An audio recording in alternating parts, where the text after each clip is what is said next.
Sonic the Hedgehog has had a bunch of crossovers and collaborations throughout the years. Some minor, some major, and some that are a bit weird. But the one that I always remember fondly is the time where Sonic crossed over with The Legend of Zelda. Okay, fair point, but Smash doesn't count, it's in a league of its own. I'm talking about when Sonic Lost World had an entire level themed around Zelda, and as a big fan of both franchises, this really excited me, enough to perhaps even make a video about it, and hey, look at that, that's what this video is about. So I'd like to take a good look into Sonic's take on Hyrule and see what it has to offer. Once you're on the stage select, you'll find the level we're after right here by Windy Hill Zone. Oh yeah, and up there is the Yoshi's Island crossover level that they also did for this game. I can't comment too much on that level since my Yoshi knowledge is somewhat lackluster, but it's cute, has nice music, and Sonic adopts a bunch of Yoshi babies. But before I get too sidetracked, let's start up the Legend of Zelda zone. So here we are in the heart of Hyrule Field, where nothing bad ever happens. Holy crap! So right away we are greeted by Link himself, swooping down on his Loftwing. Loftwings are giant bird companions that inhabit the skies in The Legend of Zelda Skyward Sword, with Link's Loftwing being a particularly rare Crimson variant because he has main character powers. So it would stand to reason that Link's appearance here is based on his Skyward Sword design. This makes sense, seeing as Skyward Sword was the most recent 3D Zelda game at the time. This is further reflected with the promotional artwork for this crossover. It depicts Sonic running alongside Link in what seems to be the same art style used for Skyward Sword. If I recall correctly, they also used this style when Link was brought into Mario Kart 8. But that being said, one of the first things you'll probably notice upon starting the level is Sonic's getup, in that he's actually wearing clothes. Yep, looks like he's dressed for the occasion with a hedgehog-sized green tunic, hat, and boots. And man, this is such a nice touch. They really didn't have to do this, but it's massively appreciated. I like how the colour of the streak effect when he runs is altered to fit his new footwear, and how he can't really wear the hat on his head, so he just puts it over his top quill. It is about the same shape. Now before getting into the level proper, I want to highlight the music real quick. It's a remix of the classic Legend of Zelda main theme, which is also occasionally used as an overworld theme.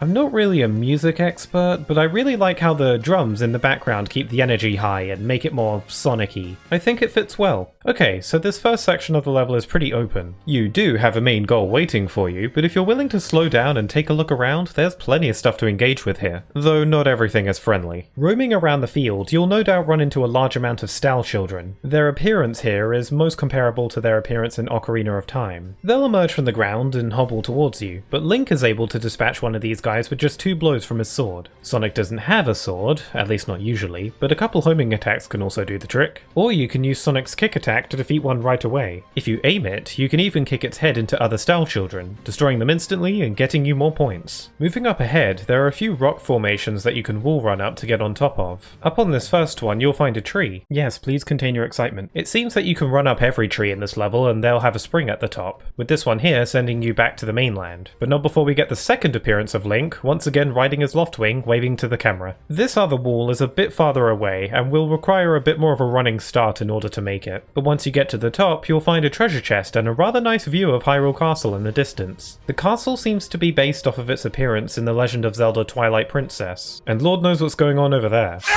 But that aside, approaching the chest will initiate a cutscene of Sonic opening it up, and this looks to be an exact recreation of the treasure chest unlocking sequence from Ocarina of Time, complete with the same music and Sonic showing the contents up to the camera, which in this case is a heart container. In Zelda games, heart containers are usually received through defeating a boss, so in that case you could argue that this is technically a tad inaccurate, but on the other hand, you can find heart containers just lying around in secret areas in the older games. I mean, it's either that or this chest actually contained one heart piece, and Sonic just happened to have 3 additional heart pieces on him at the time. But I'd personally bet on the former. Nevertheless, collecting a heart container will grant Link, or in this case Sonic, an extra heart. And this is a good time to mention that this level doesn't abide by the ring health system that Sonic usually uses. Instead, Sonic will have the same heart health system used in the Zelda games. If Sonic gets hit, he'll lose a heart, and if you lose all of them, you get a game over. Although the way damage works here isn't exactly like in Zelda. What I mean is that the amount of damage that Link takes is dependent on the attack that he's hit with. Some attacks can do a quarter heart of damage, half a heart, a full heart, or even more. Sonic, however, will always take 1 heart of damage regardless of what he's hit with. Though I suppose this is understandable, seeing as how Sonic is way more agile than Link. Between his natural running speed and his homing attack, most enemies just can't keep up. So I guess you gotta balance that out somehow. And unlike Sonic, Link can actually swim. So that's something. Oh, and by the way, when Sonic has 1 heart left, much like in Ocarina of Time, the game will start aggressively beeping at you. Everybody loves this iconic sound, by the way, including myself. It's very good and fun, really helps me sleep. But going back to the topic of rings for a moment, there aren't any. There are rupees dotted about the place that you can collect, but they don't function the same way rings do. They just give you points. Even so, rupees are the currency in Hyrule, and it seems that the values of each colour are very accurate here. Green rupees are worth 1, blues are worth 5, reds are worth 20, and purples are worth 50. I gotta appreciate the attention to detail. So getting back on track, near that chest you'll find a spring that will send you upwards into some more rupees. But more importantly, this is where you can find Link appearance number 3, though it seems Link isn't guaranteed to show up here every time. Now, it's kinda hard to ignore this pen in the middle of the area. Inside this fence are a few cuckoos. Why does that sound like some kind of off-brand cereal? They're basically just chickens, although they do have one major difference. In most Zelda games, if you attack and pester a cuckoo too much, they'll call upon their many friends for revenge. And this can be pretty devastating. But this proves that it's not only Link they have it out for, since this will also happen to Sonic if he assaults them too much as well. Though you could argue that this retaliation is well deserved. Moving over to this bridge here, you'll encounter a handful of Deku scrubs. Once again, the way they look is taken from Ocarina of Time, and they're functionally kinda similar too. In that game, Link is able to deflect the Deku seeds they spit out at him by using his shield. Sonic has no shield, but a homing attack can also get the job done. Stylishly too. After crossing the bridge, you'll come face to face with a Gossip Stone, though you can also get here using a secret dash panel hidden in the bushes. Gossip Stones are talking stones that pierce your mind.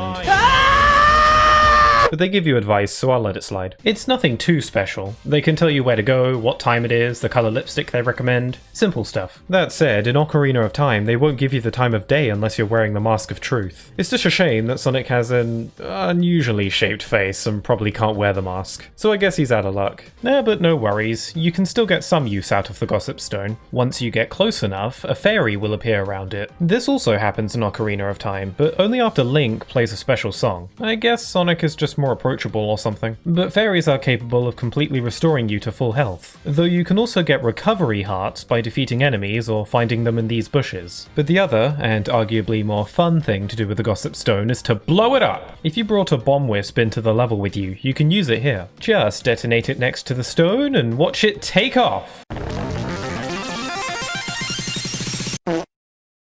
This has no functional purpose, I just think it's fun. Alright, so that's about everything out here, so how's about we move on to the dungeon portion of this stage? We can get there by destroying these rocks. A common roadblock in the Zelda series, but nothing a good bomb won't fix. You can either use this strangely out of place bomb robot, or another wisp, and you'll be good to go. Hold on, isn't that kinda weird? This is like the only robot in this entire level. I feel like there are a bunch of Zelda creatures that could have fulfilled this role. Bomb Chew, perhaps. Let me know what you think in the comments.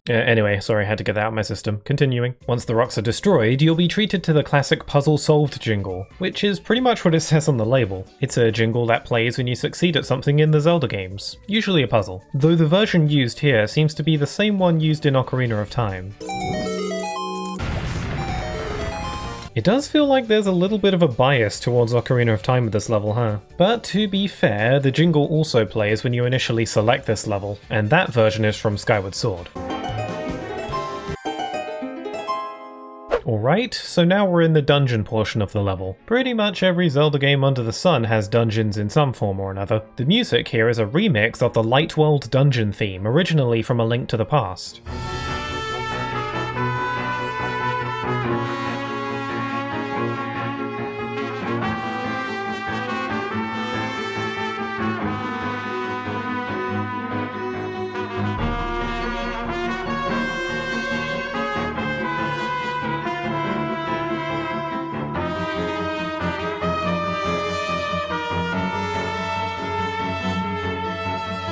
So dungeons are basically a series of rooms and pathways filled with puzzles, traps, treasures, and monsters that want to gnaw your face off everywhere in between. And this portion of the level has all that, minus the puzzles. But that makes sense. This is still a mainline Sonic game after all, and they don't really have puzzle solving. Okay, you got me there. This dungeon, at least to me, appears to be based on the Goron mines from Twilight Princess. This is further backed up by a big Goron rolling towards you upon entering. Gorons are fairly common creatures in Hyrule, known for eating rocks and rolling around at high speeds. I wonder if Sonic feels any sort of kinship with them, apart from the whole eating rocks thing. Anyway, you'll take damage if you get run over by them, so try to avoid that. But they're not evil or anything, they probably just want to defend their territory. You're just collateral damage. Oh yeah, and if you're wondering why we seem to be running through a tube, that's not a Zelda thing, that's a Sonic Lost World thing. This game has an abundance of tubular level design like this. Most people seem to either hate it or just kinda think it's fine. But moving along, we can hit these springs to activate Link appearance number 4 before running into a group of Keese. And their appearance here looks to be taken right out of Skyward Sword. Keese are really just bats, but you can't call them that because this is a fantasy world. There are rules about this stuff. Now, before running off, you may want to turn your attention to this crack in the ground. Bomb it using a wisp and you'll find a rupee treasure trove. They're everywhere, reds, blues, purples, and over there is a gold rupee. Wow, look at that shine! These are pretty damn rare and worth a whopping 200 rupees, although the value of a gold rupee can fluctuate throughout the Zelda series. Sometimes they're worth 300. Regardless, the Style children down here aren't just going to let you walk away with it, so you better deal with that. If you continue down this path, you'll have to dodge some spike traps, but you'll find another chest with a heart container. Hitting this spring will send you back up to the main path, where you can hit these dash panels for Link appearance number 5, and this spring for Link appearance number 6. And this one is definitely the most, trailer-worthy. I mean, you can skip all that, but why would you want to? You some kind of idiot? Unless you're just speedrunning or something, in which case more power to you. After that, you can continue moving on, dodging Gorons and grabbing rupees before coming to another crack in the floor. You can use this handy bomb robot to break it open and you'll be greeted by a room with another treasure chest and a bunch more Style children to take care of. It's almost as though they don't want you here or something. Once that's done, you can open the chest to get yet another heart container, and if you've collected the other 2 so far, this will bring your max total to 6. After collecting that final heart container, you'll be able to continue through the dungeon, hop down these steps, and reach the prize we've been searching for, the Triforce, a magic relic left behind by the gods. It's made up of 3 pieces, and I'm pretty sure at least one of them is cheese. The legend says that whoever touches the Triforce will have their wish granted, and now that Sonic has claimed it, I'd be wondering what his wish would be, but I can venture a guess. And that is the Legend of Zelda Zone. So yeah, needless to say, I really like this level. I get that when you look into it, it's not that challenging and it's not particularly long, and if you really don't like the gameplay of Sonic Lost World, then this will maybe be a bit of a moot point. But despite that, there's so much Zelda love packed into this that I can't help but like it just for that. You just don't see stuff like this every day, and I hope Sonic is open to doing more crossovers like this in the future. At the very least, it was just nice seeing Sonic get to wear the green tunic for once, and all the responsibilities associated with it. Hey, listen! Hey, listen! I quit heroing!